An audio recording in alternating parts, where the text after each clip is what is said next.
వి gold trusted gold buyers తాకట్టులో ఉన్న బంగారాన్ని విడిపించి ఈ రోజు ఉన్న మార్కెట్ ధరకే కొనబడును. మరిన్ని వివరాలకు సంప్రదించండి 77107720. నిలబట్టుకోని చెప్పగానే ఏం చేసి నేను పోయిండు డోర్ తీసిండు ఈ కొంట వంది ఇస్తాను అంటే కొంట మొత్తం అన్నాడు ఇచ్చిండు. ఇవ్వగానే ఏం చేసి మేము ఈయన కూర్చుంటాం జరిసేపు అనగానే నాకు చెవునమండి ఈ రాత్రి పూట మీరు మీరు కూర్చోవద్దు, మా ఇంట్లో ఈయన మంచిగా లేడు, నాకు ఇవన్నీ నడవాయి, మీరు పోతేనే పోన్లి లేకుంటే నా బీరు నాకు ఇవ్వండి అని చేతులకెళ్ళి బీరు గుంజుకున్నాను. నేను గుంజుకొని ఫ్రిడ్జ్లో పెడతాను. నేను ఫ్రిడ్జ్ కాడికి పోయినా ఇంకా పెడతలేను, ఇట్లా పెడితేనే ఉన్నా వచ్చిండు ఆయనతో నన్ను ఇట్లా మూసిండు, ఈయనను ఇంకోడు మూసిండు, ఇంట్లో గుంజుకొచ్చిండు.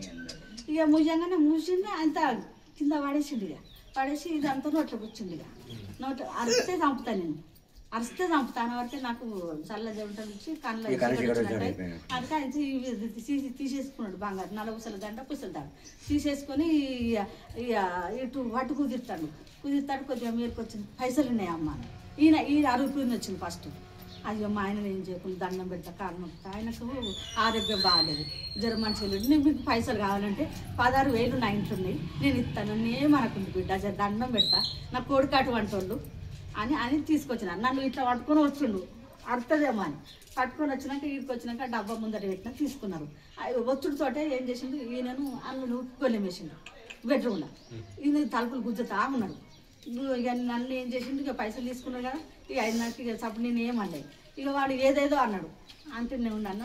నా కొడుకు కట్ట 2 ఏళ్ళు 3 ఏళ్ళు చిన్నోడు, నా తెరువు రావద్దు బిడ్డ మీకు ఒక తల్లిని నేను, నా తెరువు రావద్దు బిడ్డ బాంచాను కాలు మొక్తాను 2 కాళ్ళు మొక్కగానే ఇక బాకటోడు ఆ మాస్క్ వేసినాడు వెనక జరిగిండు.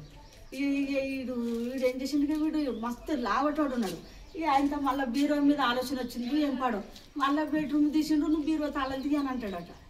ఈయన తీసిండు, ఈయన తీస్తాడేమో ఇక నేనేం చేసిన చంపుతాను ఒకటే అని నేను దెబ్బ ఇటు ఉరికి కాపలది గోడు మీద జరిసిన ఆడ దుంకుతా అనుకున్నా, దుంకరాలే. ఇక ఆయన గడ్డిలో నచ్చినా పోయి నచ్చకంగానే ఇదంతా ఎట్లా ఉందా అనుకున్నారు. ఆ ఉన్న పైసలు 66,000 లెక్క వచ్చింది. ఆ పైసలు ఎత్తుకున్నారు, అవతల పడ్డారు. ఆ బండి సపరేట్ రాగానే నేను బయటకు వచ్చిన. ఇక బయటకు వచ్చే వరకు పోయినలే అని నేను అన్నాడు. ఇక అనగానే ఆయనతో మా మార్గిని ఆ పార్షియల్ తెచ్చిన బాలరెడ్డిని పిలిచిన డబ్బులు కొట్టగానే మార్కొచ్చింది. Local to global news at your finger tips, మీ చేతిలో ఒక ఆయుధం. Download Raw TV app. Media legend Ravi Prakash is back.